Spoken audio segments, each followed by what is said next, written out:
نحمده ونصلي على رسوله الكريم اما بعد فاعوذ بالله من الشیطان الرجیم بسم اللہ الرحمن الرحیم۔ باب العلم انواریہ ایجوکیشنل سوسائٹی کے زیر اہتمام چلنے والے ادارے جامعہ انواریہ کے تحت قرآن کریم کی تفسیر، صحائح ستہ اور فقہ و اصول فقہ کی مشہور و معروف کتابوں کی ویڈیو ریکارڈنگ کا سلسلہ جاری ہو چکا ہے۔ اس کی ایک سنہری کڑی سنن ابن ماجہ کی یہ 65ویں نشست 65th ایپیسوڈ آپ کی خدمت میں پیش ہے۔ آج کی گفتگو حدیث نمبر 1565 سے ہے۔ باب نمبر 44، باب ما جاء فی حسب التراب فی القبر۔ یہ باب ہے مٹھی سے مٹی ڈالنے کا بیان، یعنی قبر پر جو ہم مٹھی سے مٹی ڈالتے ہیں اس کے بارے میں یہ بیان ہے۔ حدثنا العباس بن الولید الدمشقی حدثنا یحیی بن صالح حدثنا سلمۃ بن کلثوم حدثنا الاوزاعی عن یحیی بن ابی کثیر عن ابی سلمہ عن ابی ہریرہ ان رسول اللہ صلی اللہ تعالی علیہ وسلم صلی علی جنازۃ ثم اتى قبر المیت فحثى علیہ من قبل رأسہ ثلاثہ۔ حضرت ابو ہریرہ سے مروی ہے کہ رسول اللہ صلی اللہ علیہ وسلم نے ایک جنازے کی نماز پڑھائی، پھر آپ قبر پر آئے اور آپ نے سر کی طرف سے 3 مٹھی مٹی ڈالی۔ اس باب سے یہ سمجھ میں آیا کہ سنت یہ ہے کہ جو بھی دفن میں شریک ہو کم سے کم 3 مٹھی مٹی ضرور میت کو کی قبر پر ڈالے۔ کم سے کم 3 مٹھی مٹی میت کی قبر پر ضرور ڈالے۔ اور اس کی تفصیل جو دوسری روایتوں سے آتی ہے کہ پہلی مٹی میں پڑھے پہلی مٹھی جب ڈالے تو پڑھے منہا خلقناکم، دوسری مٹھی ڈالے تو پڑھے وفیہا نعیدکم، اور تیسری مٹھی میں پڑھے ومنہا نخرجکم تارۃ اخری۔ یہ قرآن کریم کی آیت بھی ہے، 16ویں پارے کی سورہ طٰہٰ کی آیت ہے۔ اس کا مطلب یہ ہے کہ اللہ تعالیٰ فرماتا ہے ہم نے تمہیں اسی سے پیدا کیا ہے، یعنی اسی مٹی سے ہم نے تمہیں بنایا ہے، اور اسی مٹی میں تمہیں ہم واپس لائیں گے، اور پھر اسی مٹی سے تمہیں ہم دوبارہ اٹھائیں گے، یعنی حشر کے میدان میں پھر ہم اسی مٹی سے اٹھ کر واپس اللہ کی بارگاہ میں حشر کے میدان میں جمع ہوں گے اور پھر حساب و کتاب ہوگا۔ باب نمبر 45، باب ما جاء فی النہی عن المشی علی القبور والجلوس علیہا۔ یہ باب ہے قبر پر چلنے اور اس پر بیٹھنے کی ممانعت کے بیان میں، یعنی کہ بہت سے لوگوں کو آج کے زمانے میں دیکھا جاتا ہے کہ وہ قبروں پر بیٹھتے ہیں، یا ایک قبر سے اچھل کر چڑھتے ہوئے دوسری قبر پر چلتے ہوئے، اس طرح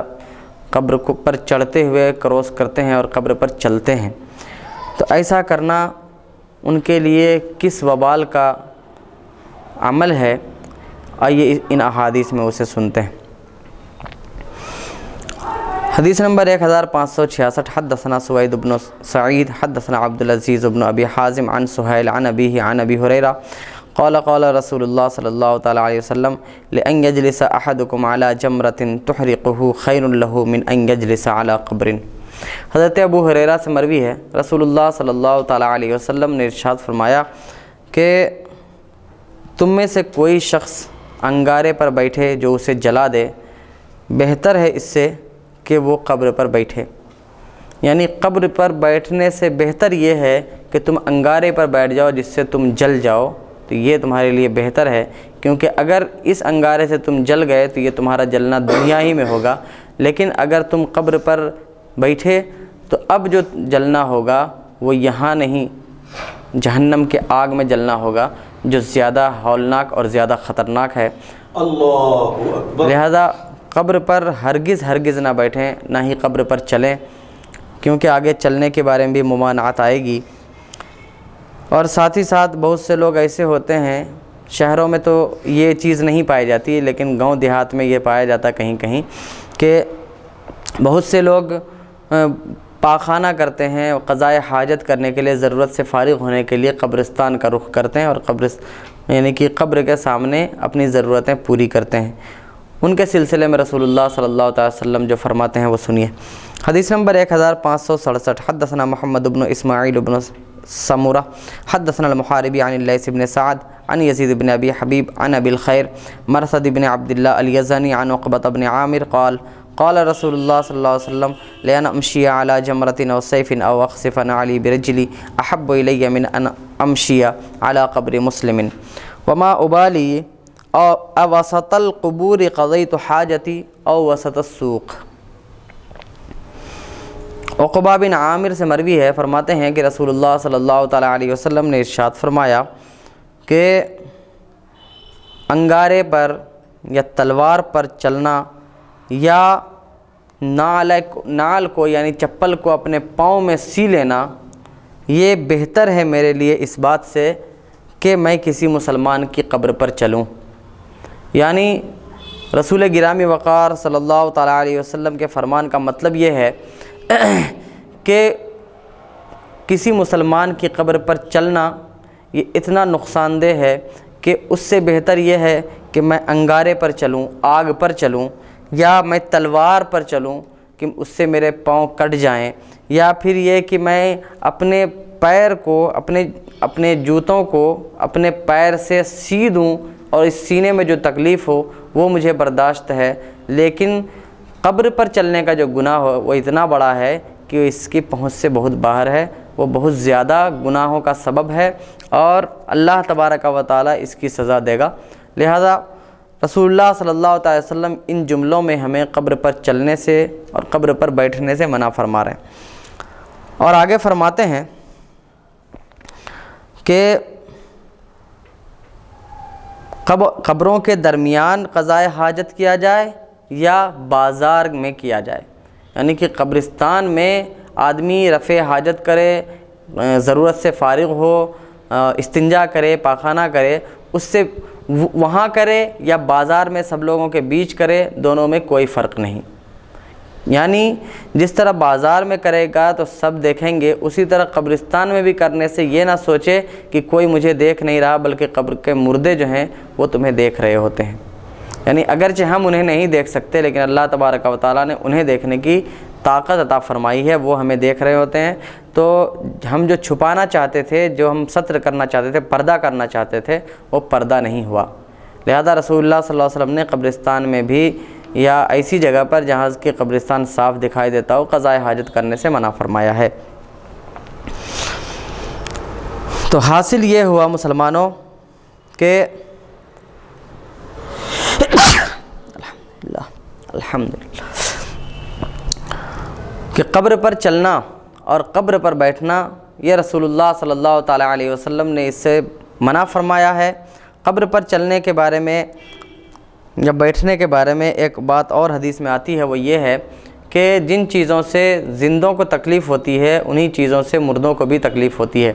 یعنی اگر کوئی ہمارے اوپر بیٹھ جائے تو جس طرح ہمیں تکلیف ہوتی ہے اسی طرح کوئی قبر پر بیٹھے تو مردے کو بھی تکلیف ہوتی ہے۔ جس طرح زندے کی ہڈی توڑنے سے زندے کو تکلیف ہوتی ہے اسی طرح مردے کی ہڈی توڑنے سے بھی اس کو تکلیف ہوتی ہے۔ لہذا جب کوئی شخص مر جائے تو مرنے کے بعد بھی اس کی لاش کے ساتھ جو اسلام نے مصلح کرنے یا کسی طرح کی چھیڑ چھاڑ کرنے سے منع کیا ہے، اس کی وجہ یہی ہے کہ بہرحال میت کو تکلیف ہوتی ہے جس کا احساس ہمیں نہیں ہوتا کہ اسے تکلیف ہو رہی ہے۔ باب نمبر 46 باب ما جاء فی خلع النعلین فی المقابر۔ یہ باب قبرستان میں نعلین اور جوتے چپل اتارنے کے بیان میں ہے۔ حدیث نمبر 1568 حدثنا علی بن محمد حدثنا وکیع حدثنا الاسود بن شیبان عن خالد بن سمیر عن بشیر بن نہیک عن بشیر بن الخصاصیہ قال بینما انا امشی مع رسول اللہ صلی اللہ تعالی علیہ وسلم فقال یا ابن الخصاصیہ ما تنقم علی اللہ اصبحت تماشی رسول اللہ فقلت یا رسول اللہ ما انقم علی اللہ شیئا کل خیر قد اتانی اللہ فمر علی مقابر المسلمین فقال ادرک هؤلاء خیرا کثیرا ثم مر علی مقابر المشرکین فقال سبق هؤلاء خیرا کثیرا قال فالتفت فرآ رجلا يمشي بين المقابر في نعليه فقال يا صاحب السبتيتين القهما۔ بشیر بن خصاصیہ سے مروی ہے، وہ کہتے ہیں کہ میں رسول اللہ صلی اللہ تعالیٰ علیہ وسلم کے ساتھ محو سفر تھا، چل رہا تھا ان کے ساتھ، تو آپ نے مجھ سے فرمایا کہ اے ابن خصاصیہ ما تنقم علی اللہ، تمہیں اللہ تبارک و تعالیٰ پر کیا اعتراض ہے؟ یعنی تمہیں اللہ تبارک و تعالیٰ نے اپنی اتنی نعمتیں دی ہیں، کیا تم ان نعمتوں کے بعد بھی اللہ تبارک و تعالیٰ کا شکر ادا نہ کرو گے، یا ابھی بھی تمہیں اللہ تبارک و تعالیٰ سے کچھ چاہیے؟ پھر آگے خود فرماتے ہیں اصبحت تماشی رسول اللہ، کہ تم صبح صبح رسول اللہ صلی اللہ تعالیٰ علیہ وسلم کے ساتھ چل رہے ہو، اللہ کے رسول کے ساتھ چلنا میسر آیا، تمہارے اللہ کے رسول کا ساتھ تمہیں میسر آیا، اس سے زیادہ تمہیں کیا چاہیے؟ تو حضرت ابن خصاصیہ نے کہا یا رسول اللہ، میں اللہ تبارک و تعالیٰ پر کچھ الزام نہیں لگا رہا، ہر بھلائی اللہ تبارک و تعالیٰ نے مجھے عطا فرمائی ہے، ہر اچھی چیز اللہ تبارک و تعالیٰ نے مجھے عطا کی ہے۔ ابن خصاصیہ کہتے ہیں کہ رسول اللہ صلی اللہ تعالی وسلم مسلمانوں کے قبرستان سے گزرے تو آپ نے فرمایا ان لوگوں نے خیر کثیر پا لیا، بہت زیادہ بھلائی ان لوگوں کے میسر آئی، ان لوگوں کے ہاتھوں آئی، ان لوگوں کی قسمت میں ان کو ملی۔ پھر جب مشرکوں کے قبرستان سے گزرے تو آپ صلی اللہ تعالی وسلم نے فرمایا سبق ہؤلاء خیرا کثیرا، کہ یہ ان لوگوں سے بہت خیر کثیر اور بہت زیادہ بھلائی آگے بڑھ گئی، یعنی یہ لوگ اس بھلائی کو نہیں پا سکے۔ پھر فرماتے ہیں ابن خصاصیہ کہ پھر وہ متوجہ ہوئے قبرستان کی طرف تو دیکھا کہ ایک شخص چپل پہن کر، نعلین پہن کر قبرستان کے درمیان چل رہا ہے، یعنی قبروں کے درمیان ایک شخص چپل پہن کر چل رہا ہے۔ تو رسول اللہ صلی اللہ تعالی وسلم نے فرمایا اے چپل والے چپل اتار دو، یعنی اس سے حاصل یہ ہوا کہ ہم جب قبرستان میں چلیں تو ننگے پاؤں چلنا چاہیے، قبرستان چپل پہن کر نہ جائیں بلکہ چپل کو دور اتار دیں اور ننگے پاؤں چلیں، کیونکہ رسول اللہ صلی اللہ تعالی وسلم نے اس سے منع فرمایا۔ اور اس کی ایک وجہ یہ ہے کہ یہ جو سبتیتین کا لفظ آیا ہے، یہ سبت، یہ اصل جو چپل ہوتی تھی تو وہ چپل بنائی جاتی تھی گائے کے چمڑے کو صاف کر کے بنائی جاتی تھی، اور اسی چمڑے سے، جو گائے کے چمڑے سے صاف کرنے کے بعد جو بنائی جاتی تھی، تو اسی وجہ سے اس کو سبتیتین کہا گیا۔ تو ہو سکتا ہے کہ یہاں پر چمڑے کے چپل کو پہن کر اندر جانے سے منع فرمایا گیا ہو،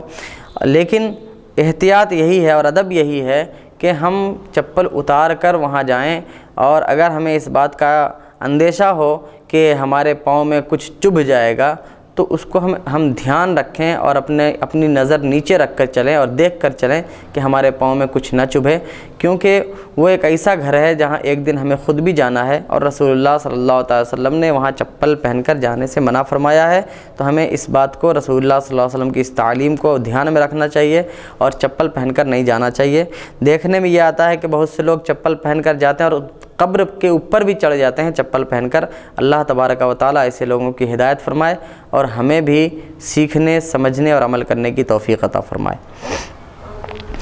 حدثنا محمد بن بشار حدثنا عبد الرحمن ابن مہدی قال كان عبد الله بن عثمان يقول حدیث جید ورجل ثقۃ۔ ہم سے حدیث بیان کی محمد بن بشار نے، وہ کہتے ہیں ہم سے عبد الرحمن بن مہدی نے، وہ کہتے ہیں کہ عبداللہ بن عثمان کہتے تھے کہ یہ بہترین حدیث ہے اور اس کے راوی ثقہ ہیں۔ باب نمبر 47، باب ما جاء فی زیارت القبور، یہ باب قبروں کی زیارت کے بیان میں، یعنی ہم کسی بھی قبر کی زیارت کے لیے، اور زیارت کا معنی ہوتا ہے دیکھنا، مطلب یہ ہوا کہ ہم کہیں قبرستان جائیں، زارہ یزورو کا ایک معنی دیکھنے کے لیے جانا بھی ہوتا ہے یا جانا بھی ہوتا ہے خالی، یعنی کسی بھی قبرستان میں جانے یا کسی بھی قبر پر جانے کے بیان میں کہ کیا ہم قبر پر جا سکتے ہیں یا نہیں، ہمارا قبروں پر جانا یہ اسلام کے موافق ہے یا مخالف ہے، رسول اللہ صلی اللہ علیہ وسلم کی تعلیم کے خلاف ہے یا رسول کی تعلیم کے مطابق ہے۔ ہمارا مزارات پر جانا، اولیاء کرام کے مزارات پر جانا، یہ جائز ہے کہ ناجائز ہے؟ کیا عورتیں بھی وہاں جا سکتی ہیں یا صرف مرد ہی جائیں؟ ان سب باتوں کو ہم انشاءاللہ تعالی ابھی بیان کریں گے۔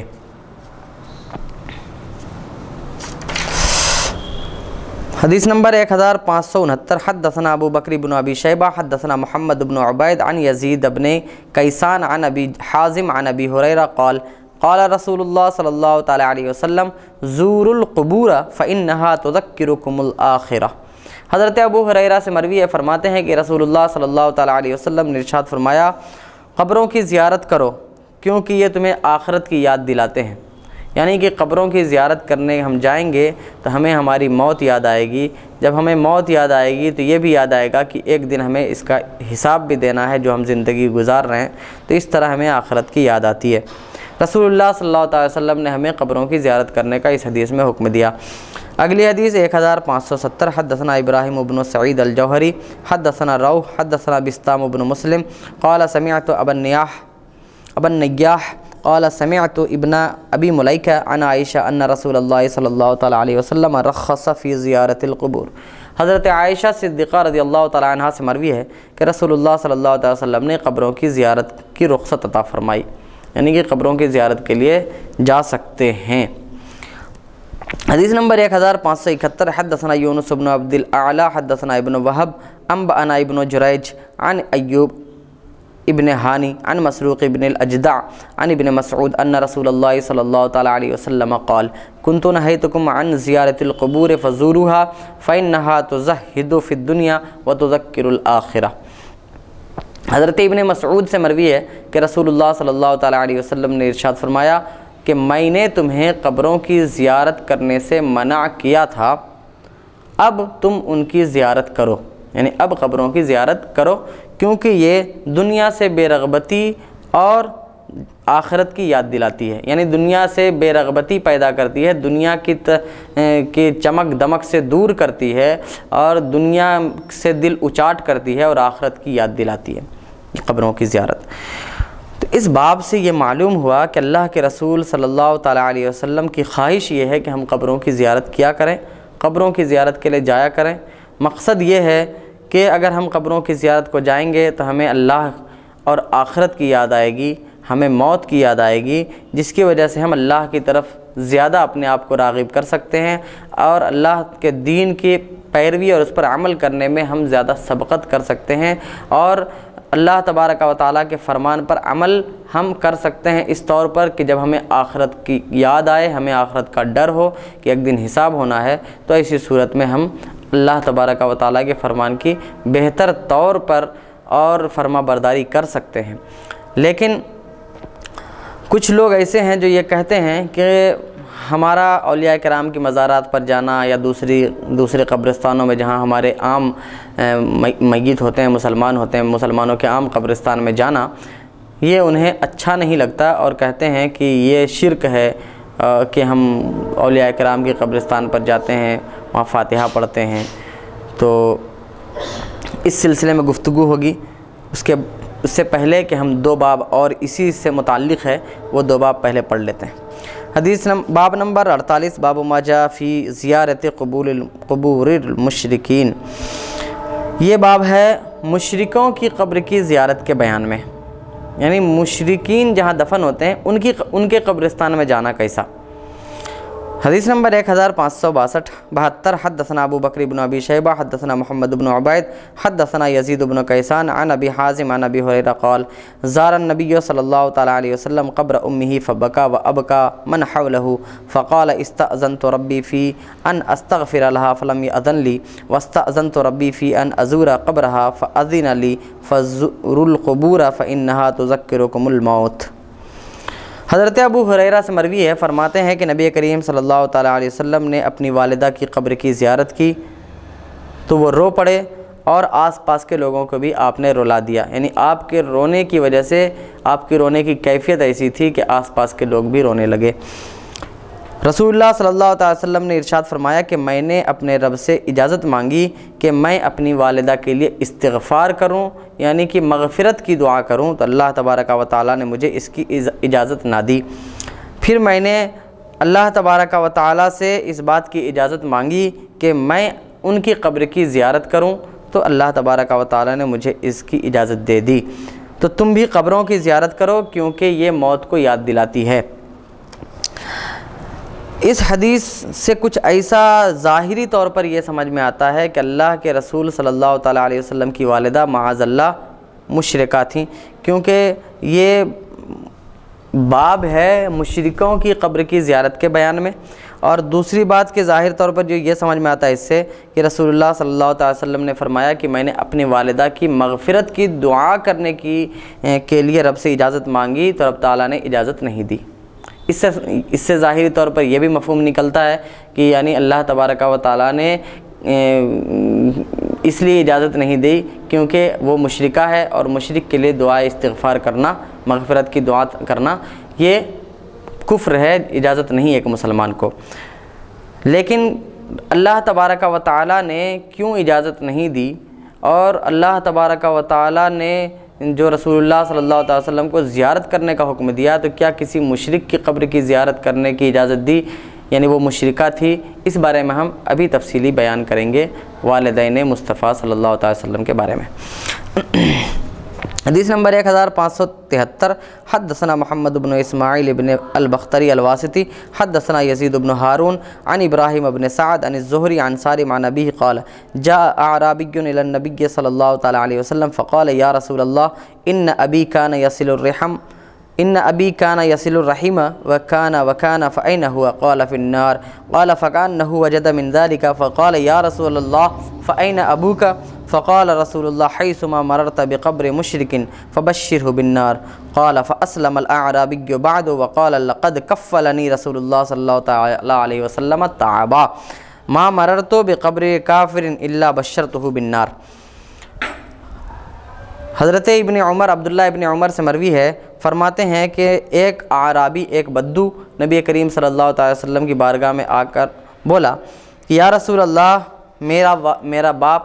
صلہ رحمی کیا کرتا تھا، یعنی کہ لوگوں کے ساتھ اچھا معاملہ، اچھا برتاؤ کیا کرتا تھا، جو رشتہ دار تھے، پڑوسی تھے، ان کا حق ادا کیا کرتا تھا، اور وہ ایسا تھا، یعنی ایسا حدیث میں اسی طرح کے الفاظ ہیں، یعنی کہ وہ مہمانوں کو کھانا بھی کھلایا کرتا تھا، وہ دوسرے لوگوں کی دستگیری بھی کیا کرتا تھا، ان کی مدد کیا کرتا تھا۔ فأین ہوا، یعنی یہ سب نیک اعمال کرنے کے بعد بھی وہ کہاں ہے، یعنی اس کا ٹھکانہ کہاں ہے، وہ مر چکا ہے۔ تو آپ صلی اللہ علیہ وسلم نے فرمایا وہ جہنم میں ہے۔ راوی کہتے ہیں فَكَأَنَّهُ وَجَدَ مِن ذَلِكَ، اس کے دل میں کچھ ایسا محسوس ہوا، یعنی کہ یہ صحیح نہیں، اچھا نہیں لگا اس کو کہ اس کا باپ اتنی نیکیاں کرنے کے بعد بھی جہنم میں ہے۔ پھر تھوڑی دیر کے بعد اس نے پوچھا یا رسول اللہ آپ کے باپ کہاں ہیں؟ فَأَيْنَ أَبُوكَ، آپ صلی اللہ علیہ وسلم نے اس کے جواب میں یہ جملہ فرمایا جب بھی تم مشرک کی قبر کے پاس سے گزرو تو اسے جہنم کی بشارت دے دو، خوشخبری دے دو۔ اس حدیث میں صاف طور پر رسول اللہ صلی اللہ تعالیٰ علیہ وسلم نے یہ نہیں بتایا کہ ان کے باپ کہاں ہیں۔ تو اس حدیث کی تفسیر میں مفسرین یہ کہتے ہیں کہ اس نے جو این ابو کا پوچھا ہے تو وہ اب سے مراد ان کے چچا ابو طالب ہیں، اور ابو طالب کے بارے میں یہ سوال ہے کیونکہ رسول اللہ صلی اللہ تعالیٰ علیہ وسلم کی نبوت کے اعلان سے پہلے جتنے لوگ بھی تھے ان پر رسول اللہ صلی اللہ تعالیٰ علیہ وسلم کا دین، یعنی یہ دین اسلام جس کی ہم پیروی کرتے ہیں، ان کی پیروی کرنا تھا ہی نہیں، کیونکہ ابھی حضور صلی اللہ علیہ وسلم نے اعلان نہیں کیا تھا۔ اور خود اللہ کے رسول کے والد حضرت عبداللہ کا انتقال یہ رسول اللہ کی پیدائش سے بھی پہلے ہو چکا ہے، تقریباً 55 دن پہلے اصحاب فیل کے واقعے کے آس پاس، یا کچھ مہینے پہلے۔ تو رسول اللہ صلی اللہ علیہ وسلم کے والد کا انتقال ہو چکا ہے پہلے ہی، تو وہ اس دین کے متحمل نہیں تھے، بلکہ اس وقت ان لوگوں پر دین ابراہیمی کی پیروی کرنا تھا۔ اور دین ابراہیمی یعنی دین فطرت، دین فطرت کا معنی یہ ہے کہ اللہ کے رسول اور حضرت عیسیٰ علیہ السلام کے درمیان جو نبیوں کا گیپ ہے، اس درمیان جو کوئی نبی نہیں ہے، اس گیپ کو، اس زمانے کو، اس وقت کو فطرت کہا جاتا ہے، زمانہ فطرت۔ تو اس میں دین ابراہیمی کی پیروی کرنا تھی، اور دین ابراہیمی کی پیروی کا مطلب یہ تھا کہ اللہ تبارک و تعالیٰ کو ایک مانے، اس کے ساتھ کسی کو شریک نہ مانے، یہ تھا۔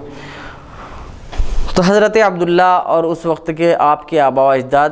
یہ دین ابراہیمی پر تھے، اس کو ہم ابھی ثابت کریں گے انشاءاللہ۔ اور یہ کہا ہے محدثین نے کہ ابو سے یہاں جو پوچھا یعنی باپ کے بارے میں جو پوچھا ہے ان سے مراد ابو طالب ہیں۔ ابو طالب کے ایمان کے سلسلے میں علماء کرام کے دو گروہ ہیں اہل سنت میں ہی۔ بعض حضرات یہ کہتے ہیں کہ ابو طالب مومن ہے اور بعض حضرات یہ کہتے ہیں کہ ابو طالب کافر ہیں، دونوں کے اپنے اپنے دلائل ہیں۔ ہم اس سلسلے میں اپنی زبان کو خاموشی رکھنا چاہتے ہیں، یعنی دونوں میں سے جو بھی ہے حق، دونوں اپنی اپنی دلائل کے اعتبار سے دونوں قرآن و حدیث سے ہی دلیلیں پیش کرتے ہیں۔ اللہ جانے انشاءاللہ جو بھی یہ معاملہ ہوگا قیامت کے دن وہ کھل کر سامنے آئے گا۔ تو لیکن اشارے میں سے ایسا سمجھ میں آتا ہے اس حدیث سے کہ رسول اللہ صلی اللہ علیہ وسلم یہ کہنا چاہتے ہیں کہ وہ بھی مشرک تھے اور وہ بھی جہنم میں ہیں۔ تو یہ سننے کے بعد اس اعرابی نے اسلام قبول کر لیا اور کہا کہ رسول اللہ صلی اللہ تعالیٰ علیہ وسلم نے مجھے بہت بڑے بوجھ سے آزاد کر دیا، اب جب بھی میں کسی کافر کی قبر کے پاس سے گزروں گا تو میں اسے جہنم کی بشارت دوں گا۔ باب نمبر 49، باب ما جاء فی النہی عن زیارت النساء القبور۔ یہ باب ہے عورتوں کی مزارات کی حاضری عورتوں کے مزارات کی حاضری سے ممانعت کے بیان میں، یعنی یہ باب اس بارے میں ہے کہ عورتیں مزارات اور قبرستان کی حاضری نہ دیں، عورتیں مزارات اور قبرستان پر نہ جائیں۔ حدیث نمبر 1574، حدثنا ابو بکر بن ابی شیبہ و ابو بشر قال حدثنا قبیصہ تحویل سند وحدثنا ابو قریب حدثنا عبید ابن سعید تحویل سند وحدثنا محمد بن خلف العسقلانی حدثنا الفریابی و قبیصہ كلهم عن سفیان عن عبد الله بن عثمان ابن خصیم عن عبد الرحمن ابن بہمان عن عبد الرحمن ابن حسان ابن ثابت عن ابی قال لعن رسول اللہ صلی اللہ تعالیٰ علیہ وسلم زوارات القبور۔ حضرت عبد الرحمن بن حسان بن ثابت سے مروی ہے، وہ اپنے والد حسان بن ثابت سے روایت کرتے ہیں، انہوں نے فرمایا کہ اللہ کے رسول صلی اللہ تعالیٰ علیہ وسلم نے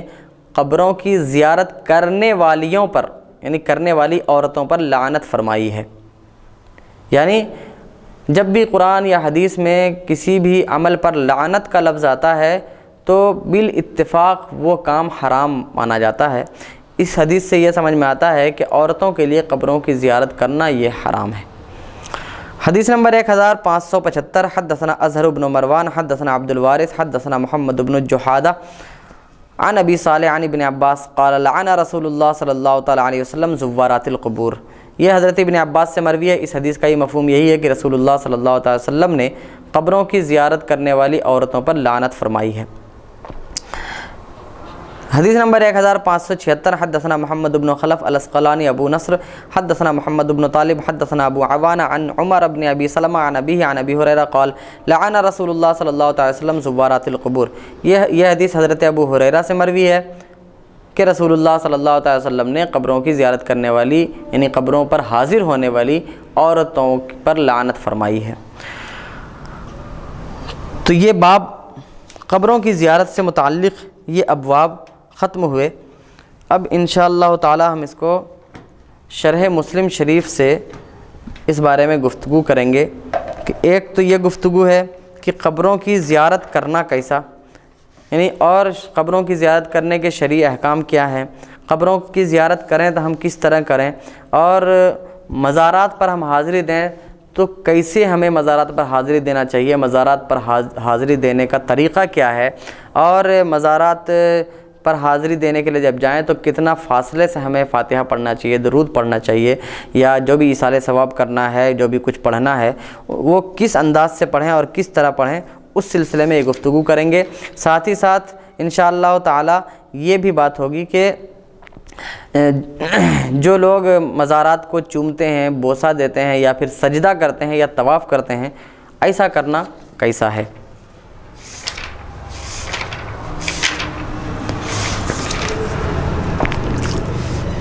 زیارت قبور کے شرعی احکام۔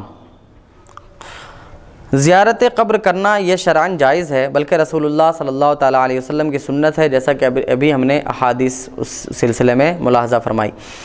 علامہ شامی نے مصنف ابن ابی شیبہ کے حوالے سے لکھا ہے کہ رسول اللہ صلی اللہ تعالیٰ علیہ وسلم ہر سال شہدائے احد کی قبروں پر تشریف لے جاتے تھے اور ان کو سلام کرتے تھے۔ اس سے یہ بات معلوم ہوئی کہ ہر سال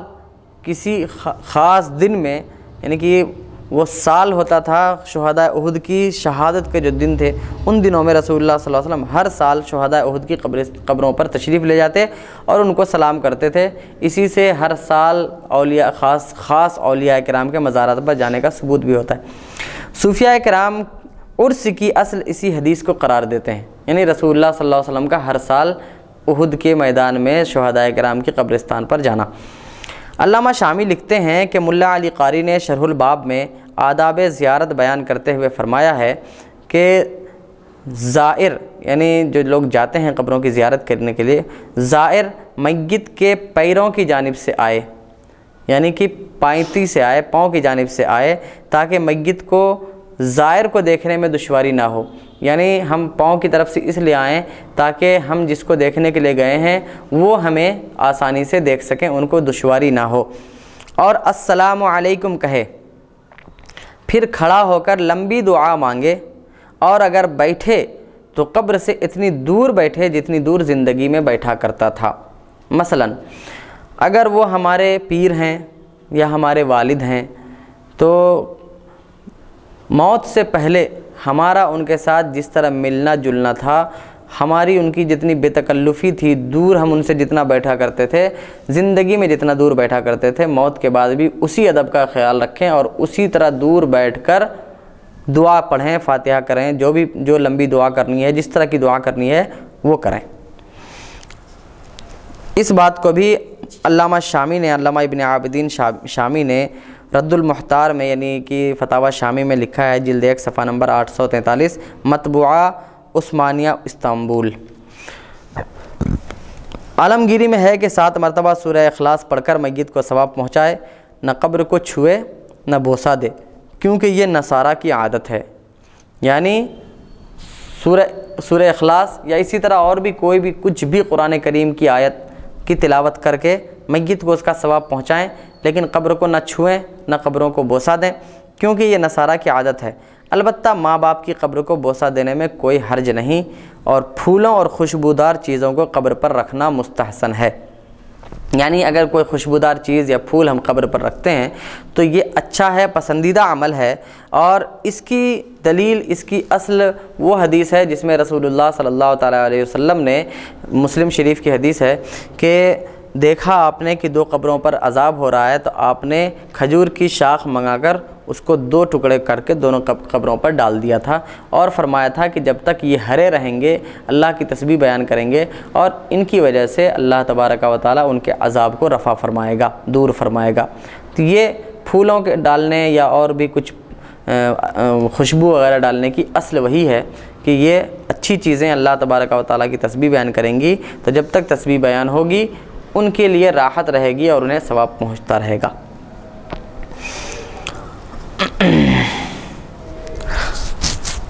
تو پھول اور خوشبودار چیزوں کو قبر پر رکھنا مستحسن ہے، اور اگر ایسا کریں کہ یہ پھول اور خوشبودار چیزوں کی جو قیمت ہے وہ اس میت کی طرف سے کسی کو صدقہ کر دیں تو یہ اور بھی افضل ہے، تاکہ اس سے 2 فائدہ ہو۔ ایک تو یہ کہ ایصال ثواب جو کرنا ہے کسی میت کو وہ ثواب بھی پہنچ جائے گا، اور دوسرے جس انسان کو ہم نے دیا ہے اس انسان کی ضرورت بھی پوری ہو جائے گی، تو اس سے 2 فائدے حاصل ہوں گے۔ اعلیٰ حضرت فاضل بریلوی نے لکھا ہے کہ قبر کی تعظیم کے لیے جھکنا اور طواف کرنا حرام ہے۔ اب دیکھیے، جو لوگ ہم اہل سنت پر یہ الزام لگاتے ہیں کہ احمد رضا خان نے ہمیں قبر پجوا بنا دیا ہے، قبر پرست بنا دیا ہے، قبر پوجنے والا بنا دیا ہے، انہیں سوچنا چاہیے اور اعلیٰ حضرت کی کتابوں کا مطالعہ کرنا چاہیے کہ اعلیٰ حضرت نے ہمیں اس سلسلے میں کیا رہنمائی فرمائی ہے قبروں کی تعظیم کرنے اور قبروں کی زیارت کرنے کے سلسلے میں، کہ ہم کس طرح قبروں کی زیارت کریں۔ وہ خود لکھتے ہیں کہ قبر کی تعظیم کے لیے جھکنا، اس طرح بھی جھکنا یہ حرام ہے، اور طواف کرنا بھی حرام ہے۔ لہذا جو لوگ قبروں کی تعظیم کے لیے جھکتے ہیں وہ ان کا اپنا عمل ہے، اس سے اہل سنت و جماعت کا کوئی لینا دینا نہیں، اور جو لوگ طواف کرتے ہیں قبروں کا وہ بھی ان کا اپنا عمل ہے، اور علماء کرام کی یہ ذمہ داری بنتی ہے کہ ان کے سامنے اگر ایسا کوئی عمل ہو تو وہ اس ہاتھ پکڑ کر روکیں اور یہ کہیں کہ یہ ایسا کرنا حرام ہے، ایسا نہ کیا جائے، کیونکہ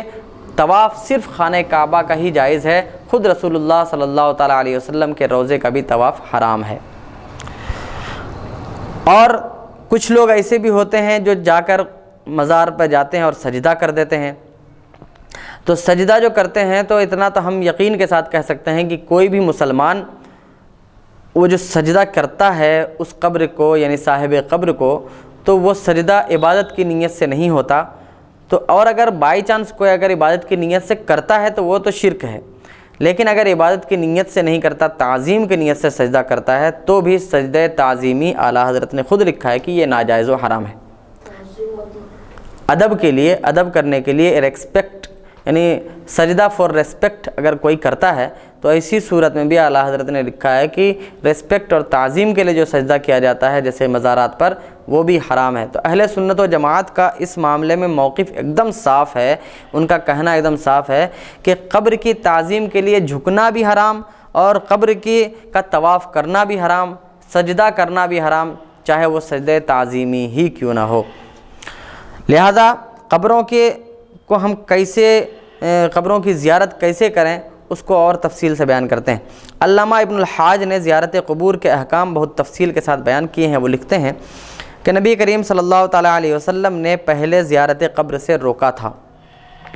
جو حدیث جو ابھی ہم نے پڑھی ابن ماجہ شریف میں کہ کنت نہیتکم عن زیارت القبور فزوروہا، کہ میں نے تمہیں قبروں کی زیارت کرنے سے روکا تھا، اب زیارت کرو۔ مطلب یہ ہوا کہ پہلے رسول اللہ صلی اللہ علیہ وسلم نے ایک حکم دیا تھا جس کا مطلب یہ تھا کہ تم قبروں کی زیارت نہیں کرنا، لیکن بعد میں رسول اللہ صلی اللہ علیہ وسلم نے قبروں کی زیارت کرنے کا حکم دیا۔ تو اب اس سلسلے میں کہتے ہیں کہ پہلے نبی کریم صلی اللہ علیہ وسلم نے قبر کی زیارت کرنے سے روکا تھا، پھر اجازت دے دی اور فرمایا میں تم کو قبروں کی زیارت سے روکتا تھا، سنو اب قبروں کی زیارت کیا کرو اور وہاں فضول باتیں نہ کرنا۔ اور ایک روایت میں فرمایا کہ قبروں کی زیارت یہ موت کی یاد دلاتی ہے، موت کو یاد دلاتی ہے کہ قبروں کی ہم زیارت کریں گے تو قبر دیکھیں گے جس سے ہمیں اپنی موت یاد آئے گی کہ ہمیں بھی ایک دن مرنا ہے اور پھر یہیں آنا ہے۔ تو یہاں کے لیے ہم تیاری کریں اور جو نیک اعمال ہیں اس پر کاربند رہیں، اس پر عمل کرتے رہیں، لیکن ساتھ ساتھ نیک اعمال کے ساتھ ساتھ ایمان اور عقیدہ بھی درست ہونا ضروری ہے، ورنہ جتنے بھی کفار نیک اعمال کرتے ہیں اللہ تبارک و تعالیٰ دنیا میں اس کا بدلہ انہیں عطا فرما دیتا ہے اور آخرت میں انہیں کچھ نہیں ملنے والا۔ جیسا کہ ایک صحابی نے پوچھا یا رسول اللہ میرے والد صلہ رحمی کرتے تھے، جو رشتہ دار ہوتے تھے ان کے ساتھ اچھا برتاؤ کرتے تھے، ان کی دیکھ ریکھ کرتے تھے، مہمانوں کو کھانا کھلانا، طرح طرح کے جتنے بھی کام ہوتے ہیں بہت سماجی کام، وہ سب کیا کرتے تھے، سوشل ورک میں بہت آگے تھے، وہ بہت لوگوں کی خدمت کیا کرتے تھے، تو اب وہ کہاں ہیں؟ تو رسول اللہ صلی اللہ علیہ وسلم نے فرمایا وہ جہنم میں ہے۔ یعنی ان سب سے پہلے ایمان اور عقیدے کا درست ہونا ضروری ہے، تب یہ سب اعمال جو ہیں وہ ہمارے کام آئیں گے۔ علامہ ابن الحاج لکھتے ہیں کہ اموات کو سلام کرنے کا طریقہ یہ ہے کہ کہے السلام علیکم اہل الدیار من المؤمنین والمؤمنات والمسلمین والمسلمات المستقدمین منا والمستاخرین وإنا انشاء اللہ بکم لاحقون اسأل اللہ لنا ولکم العافیہ۔ یعنی یہ دعا جو ہم نے پچھلی نشست میں پڑھی تھی کہ رسول اللہ صلی اللہ علیہ وسلم جب جاتے تھے قبر پر، قبرستان جاتے تھے تو کئی طرح کی دعائیں مروی ہیں، کبھی یہ کبھی دوسری، تو ہمیں ان میں سے کوئی بھی دعا ہم پڑھ سکتے ہیں۔ پھر اس کے بعد پڑھے اللہم اغفر لنا ولہم، یعنی کم سے کم اتنی دعا کرے کہ یا اللہ انہیں بھی بخش دے اور ہمیں بھی بخش دے، لیکن اس سے زیادہ کی بھی دعا کرنے کی گنجائش ہے۔ اور مقصد یہ ہے کہ ان کے لیے دعا میں خوب کوشش کی جائے، کیونکہ وہ لوگوں میں دعا کے سب سے زیادہ محتاج ہیں، کیونکہ ان کے عمل کا سلسلہ اب منقطع ہو چکا ہے۔ پھر میت کے قبلہ کی جانب بیٹھ جائے،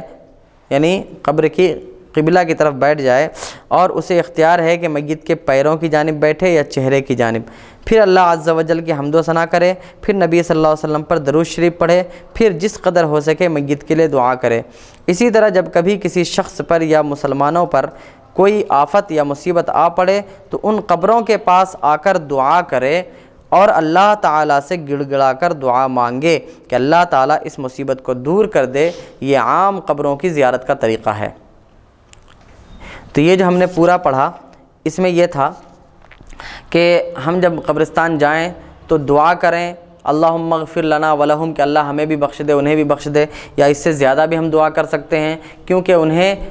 سب دعاؤں کے وہ سب سے زیادہ محتاج ہیں، ان کے پاس جتنی بھی ہم دعا کریں ان کے لیے اچھا ہے، کیونکہ اب ان کا عمل کا جو سلسلہ ہے، عمل کی جو چین ہے اب ختم ہو چکی، اب انہیں عمل کرنے کا موقع نہیں ملتا ہے۔ تو پھر دعا پڑھیں، رسول صلی اللہ علیہ وسلم پر درود پڑھیں، قرآن کی آیت پڑھیں، یا اس طرح کسی بھی شخص پر کوئی مصیبت آئے یا مسلمانوں پر اجتماعی طور پر کوئی مصیبت آئے، جملہ طور پر سب پر مصیبت آ جائے، تو بھی قبر کے پاس آ کر، قبرستان آ کر اللہ تعالیٰ سے گڑ گڑا کر دعا مانگے کہ اللہ اس مصیبت کو دور کر دے۔ اس کے بعد فرماتے ہیں یہ عام قبروں میں، یعنی عام مسلمانوں کی قبر جو ہوتے ہیں، قبرستان جو ہوتے ہیں، وہاں کی زیارت کرنے کا طریقہ ہے۔ اور اگر کسی مقبول بندے کا مزار ہو جس سے برکت کی امید ہو، یعنی جس کی برکت ہمیں بھی مل سکتی ہو، تو اللہ تعالیٰ کی جناب میں اس مزار کا وسیلہ پیش کرے، اللہ تبارک و تعالیٰ کی بارگاہ میں اس مزار یعنی اس صاحب مزار کا وسیلہ پیش کرے، بلکہ پہلے اللہ تعالیٰ کے حضور میں، اللہ تعالیٰ کی بارگاہ میں نبی صلی اللہ علیہ وسلم کا وسیلہ پیش کرے، کیونکہ توسل میں سب سے زیادہ عمدہ آپ کی ذات مقدسہ ہے، یعنی وسیلہ لینے کے اعتبار سے سب سے عمدہ وسیلہ آپ صلی اللہ تعالیٰ علیہ وسلم کی ذات ہے۔ آپ کا وسیلہ پیش کرنے کے بعد آپ کے تمام صالح پیروکاروں کا وسیلہ پیش کرے، یعنی انبیاء، اولیاء، شہداء، علماء، صحابہ کرام، تابعین، تبع تابعین، اس طرح پیش کرے۔ امام بخاری نے حضرت انس سے روایت کی ہے کہ جب قحط پڑا، قحط بولتے ہیں سوکھا پڑ جانا، بارش نہیں ہوئی، تو حضرت عمر رضی اللہ تعالیٰ عنہ نے حضرت عباس رضی اللہ تعالیٰ عنہ کے وسیلہ کو پیش کیا، یعنی بارش جب نہیں ہو رہی تھی تو اللہ کے رسول صلی اللہ علیہ وسلم کے انتقال کے بعد حضرت عمر فاروق رضی اللہ تعالیٰ عنہ نے حضرت عباس حضور صلی اللہ علیہ وسلم کے چچا کو وسیلے میں پیش کیا اور دعا کی کہ اے اللہ، پہلے ہم تیری بارگاہ میں تیرے نبی کا وسیلہ پیش کرتے تھے تو ہم پر بارش نازل فرماتا تھا، اور اب ہم تیری بارگاہ میں تیرے نبی کے عم محترم کا وسیلہ پیش کر رہے ہیں، ہم پر بارش نازل فرما، تو مسلمانوں پر بارش ہو جاتی تھی۔ ٹھیک، یہ تب اس میں یہ ہے کہ نبی کریم صلی اللہ علیہ وسلم کا وسیلہ پیش کرتے تھے تو بارش عطا فرماتا تھا، آج ہم تیرے نبی کے چچا کو وسیلے میں پیش کر رہے ہیں، یا اللہ تو ہمیں بارش عطا فرما۔ تو اس سے صاف طور پر واضح ہوتا ہے کہ اللہ کے رسول صلی اللہ علیہ وسلم کا بھی وسیلہ لیا جاتا تھا، اور پھر حضرت عمر نے اللہ کے رسول کے چچا کو بھی وسیلے میں پیش کیا، یعنی حضرت عباس رضی اللہ تعالیٰ عنہ کو، اور فرماتے ہیں کہ جب بھی ایسا ہوتا تو بارش ہو جاتی تھی۔ پھر اپنی حاجات کے پورے ہونے میں اور اپنے گناہوں کی مغفرت میں قبرستان کے صالح بزرگوں کا وسیلہ پیش کرے، پھر اپنے لیے اور اپنے والدین کے لیے، اپنے اساتذہ اور اپنے شیخ اور پیر کے لیے اور اپنے رشتہ داروں کے لیے اور اس قبرستان کے تمام مومن اور مسلمانوں کے لیے اور قیامت تک کے مسلمانوں کے لیے دعا کرے، اور اس قبرستان کے اموات کا بکثرت وسیلہ پیش کرے، یعنی اس قبرستان میں جتنے بھی مومنین ہیں سب کا بکثرت وسیلہ پیش کرے، اور جس شخص کو کوئی کام درپیش ہو وہ قبرستان جائے اور ان کے وسیلے سے دعا کرے، کیونکہ اللہ تعالیٰ اور مخلوق کے درمیان وہ واسطہ ہیں، یعنی اللہ تبارک و تعالیٰ اور مخلوق کے درمیان یہ لوگ واسطہ ہیں، یہ قبرستان میں جو ہیں وہ لوگ، اور یہ چیز شریعت میں ثابت ہے، اور تمام دنیا اسلام میں شرق سے لے کر غرب تک، یعنی پوری دنیا اسلام میں تمام علماء اور اکابر مسلمانوں کی قبروں کی زیارت کرتے ہیں، ان سے برکت حاصل کرتے ہیں، اور ان کی برکات سے ظاہری اور باطنی طور پر فیضیاب ہوتے ہیں۔ علامہ ابن الحاج لکھتے ہیں کہ شیخ ابو عبداللہ بن نعمان رحمۃ اللہ تعالیٰ علیہ نے اپنی کتاب سفینۃ النجاہ لأہل الالتجاء میں فرمایا کہ صالحین کی قبروں کی حصول برکت کے لیے زیارت کرنا مستحب ہے، کیونکہ صالحین کی برکات جس طرح ان کی زندگی میں فیض رساں ہوتی ہے اسی طرح ان کی موت کے بعد بھی جاری رہتی ہے، اور صالحین کی قبروں کے پاس دعا کرنا اور ان سے شفاعت طلب کرنا ائمہ دین اور علماء محققین کا معمول رہا ہے۔ اس عبارت کو نقل کرنے کے بعد علامہ ابن الحاج لکھتے ہیں کہ جس شخص کو صالحین کی قبروں کے پاس جانے کی ضرورت ہو وہ ان کے مقابر پر جائے اور ان کا وسیلہ پیش کرے، یہ اعتراض نہ کیا جائے کہ رسول اللہ صلی اللہ تعالیٰ علیہ وسلم نے فرمایا ہے کہ 3 مسجدوں کے سوا سامان سفر نہ باندھا جائے، مسجد حرام، مسجد نبوی اور مسجد اقصی، کیونکہ امام غزالی نے احیاء العلوم کے آداب سفر میں بیان کیا ہے کہ عبادات کے لیے سفر کیا جائے، مثلا جہاد اور حج کے لیے، اور اس کے بعد فرمایا کہ اس میں انبیاء علیہ السلام، صحابہ، تابعین اور تمام علماء اور اولیاء اللہ کی قبروں کے لیے سفر کرنا بھی داخل کرنا ہے، اور ہر وہ شخص جس کی زیارت اور اس سے برکت حاصل کرنے کے لیے اس کی زندگی میں سفر کرنا جائز ہے، اس کی موت کے بعد اس کی قبر کی زیارت کے لیے بھی سفر کرنا جائز ہے۔ یعنی امام غزالی یہ کہتے ہیں کہ عبادات کے لیے ہم سفر کر سکتے ہیں۔ وہ جو حدیث ہے اس کا مطلب یہ ہے کہ 3 مسجدوں یعنی نماز پڑھنے کی نیت سے کہ وہاں زیادہ ثواب ملے گا، صرف 3 مسجدوں کی زیارت، 3 مسجدوں میں ہم جا سکتے ہیں سفر کر کے، مسجد نبوی، مسجد حرام، مسجد اقصی، یہ 3 مسجدوں میں۔ باقی امام غزالی فرماتے ہیں کہ جس شخص کی زندگی میں اس سے ملنے کے لیے سفر کر کے جانا جائز ہے، ان کی موت کے بعد ان کی قبر کی زیارت کے لیے سفر کر کے جانا بھی جائز ہے۔